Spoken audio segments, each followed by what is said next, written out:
So Walter Suskind is actually the star of a movie about his brother, Owen, who is on the spectrum and turned his life. I'll let him introduce himself and what he does. But one of the major accomplishments he's done is start this amazing network of siblings called SibStrong.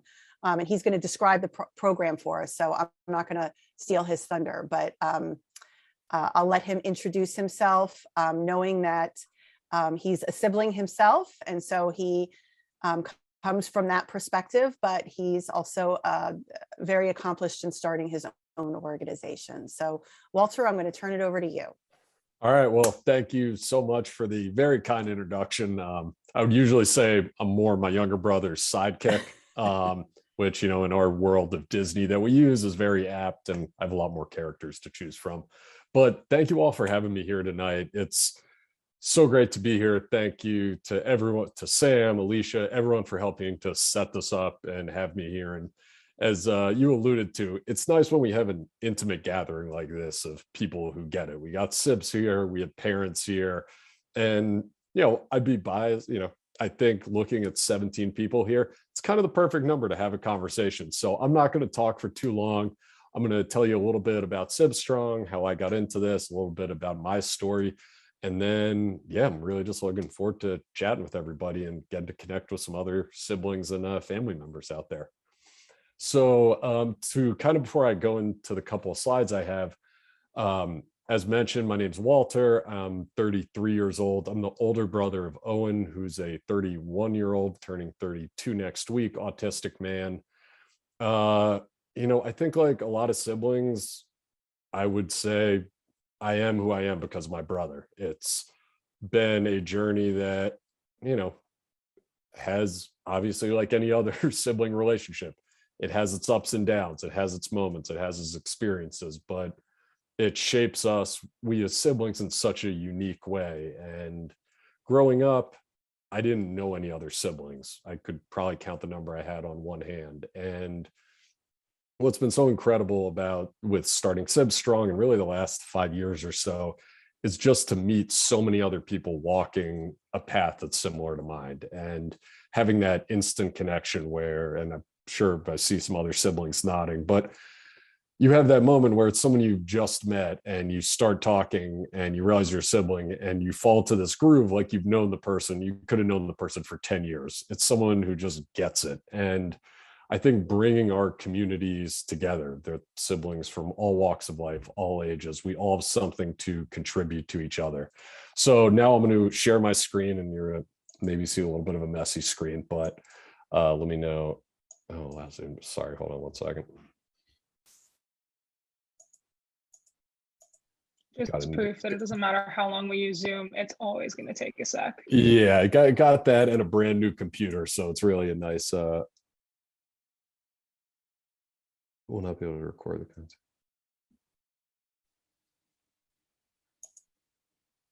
Sorry, okay. It's now on multiple people can share, so. Okay, it should. Okay, great. All right, so start. Okay, a little jumping. We got it here. Okay. So I'll start with what is SibStrong.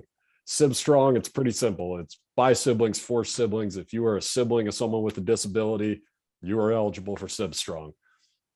We provide opportunities for just siblings to connect, to be them, to check in wherever they are. And what I realized when I started it was none of us has all the answers, but we all have experiences that are valid, that are valuable. And I think that's what's been so special about bringing siblings together is you hear other people, how people dealt with things, how people experience things. And that's all, tools you can use going forward in your own life. And to be able to share that with other people is really important and something we really strive for and tell every sibling when they join.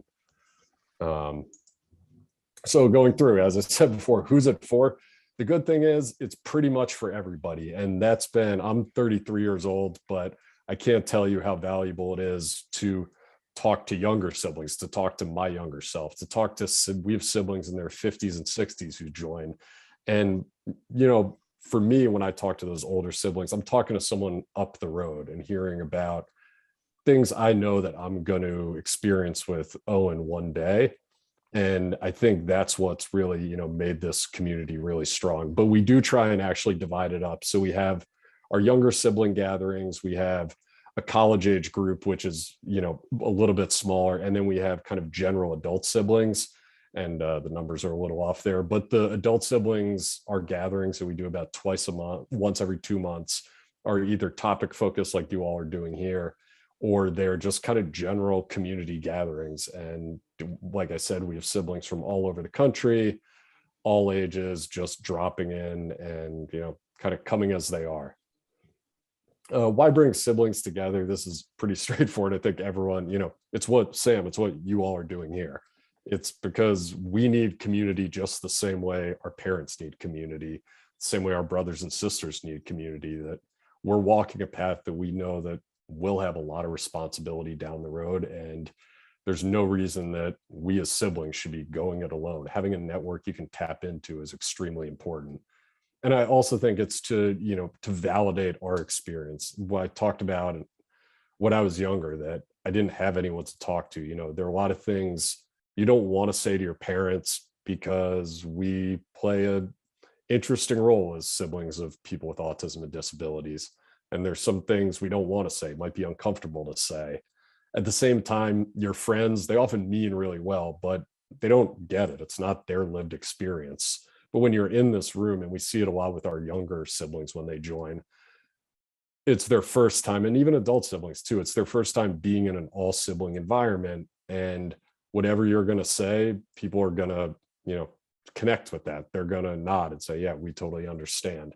And then finally, it's, again, opportunity to deliver long-term resources, just like you all are doing. It's clear, there's no getting around it.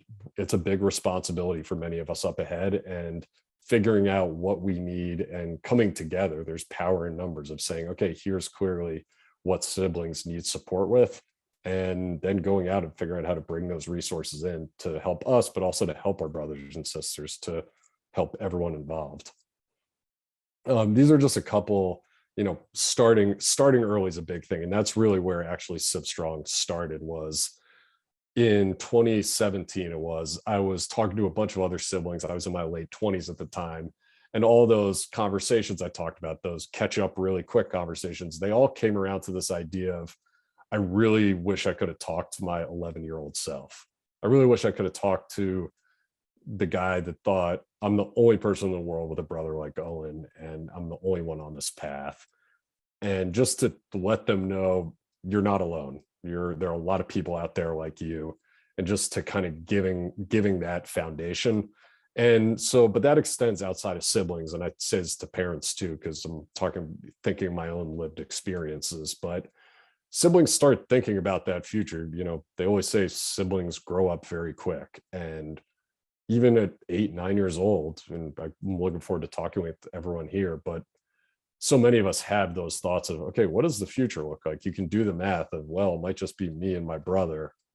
What's that? So it's on your mind. And one thing, and I've taken this actually from my mom and dad, but they at one point, when I was in my 20s, they said, you always seem so independent. You seem to be doing so well. And I think it's because a lot of siblings really internalize what's going on and say, I'll figure it out. I'm going to roll with it. I'll be fine. And so I think that getting to them and, giving air to what they're feeling is so important. And for parents, what I would say is, same as siblings, you don't need to have all the answers. Just having that conversation is so helpful. And, that keeps extending. I've done a good amount of polling with siblings who have joined and other people, but almost all of us are planning to take on caregiver roles. And this was always really striking. All of us are planning to, but how many of us feel prepared? Not a lot. And that's something that becomes an elephant in the room for the entire family. So that's another reason. Bring siblings together, letting us connect, like so many things, we're better together. And that's what we're trying to do with SibStrong. And again, same deal, just finishing up here, but we don't know that many. A lot of people don't know many other siblings. Really, before I started SibStrong, before this documentary that Alicia mentioned, that chronicled my brother's experience and our family's experience with autism and using Disney to connect with the world, I could count the number of siblings I knew on one hand, and I could have cut off a finger in the process. I just didn't know anyone else. And, you know, it's hard kind of doing that alone. So it's reassuring to know there are other people out there, that you have people you can talk to. And that's, you know, I've been really grateful to be able to bring people together and do that. And like I said before, who's SibStrong for? It's for everyone. So even the siblings that are here, you know, I'm going to keep coming to these presentations, and we would love to have you at SibStrong as well. It's a come when you want, come one, come all. And it's been, you know, really, really great community where you can make great connections. This I had in before, but I think that's another thing. I think a lot of siblings can often feel, you know, intimidated, like I don't do enough, or I'm not as engaged in my sibling's life. I think it's an important thing to remember is we're also our own individuals. We're not our siblings. There's no, even if we feel a responsibility, there shouldn't be a right way, not just to participate, but to be a sibling, and reinforcing that. So we'll have siblings come to gatherings that don't talk. We have kids that come and just shut off their screen and listen. And that's valuable for them. That's why it's, you know, we want as big a bonfire of siblings as possible to gather around, you know, however you want to hang out at that big sibling bonfire. That's how we want you to be there. And then, you know, the benefits I've talked about, but the last thing I want to talk about, because there is this real importance that we stress on, different ages are able, you know, you're able to bring your wisdom. So our younger sibling gatherings are always facilitated by older siblings. It's kind of the camp counselor model I think about. Of when I was 12 years old, I thought the camp counselor, the 19-year-old, the 24-year-old was the coolest person in the world. And if that could be a sibling, someone to, you know, be that kind of older role model, the words arrive differently. And I think, you know, able to facilitate those discussions. So we have a bunch of really great facilitators. We're always looking to add more, but it's, I think, one of the real magic parts. And for me, like I said, the 50-year-olds are kind of my facilitators in a way. I can ask them things that no one else can answer. So it's really great, you know, spanning the ages. And that's about it. So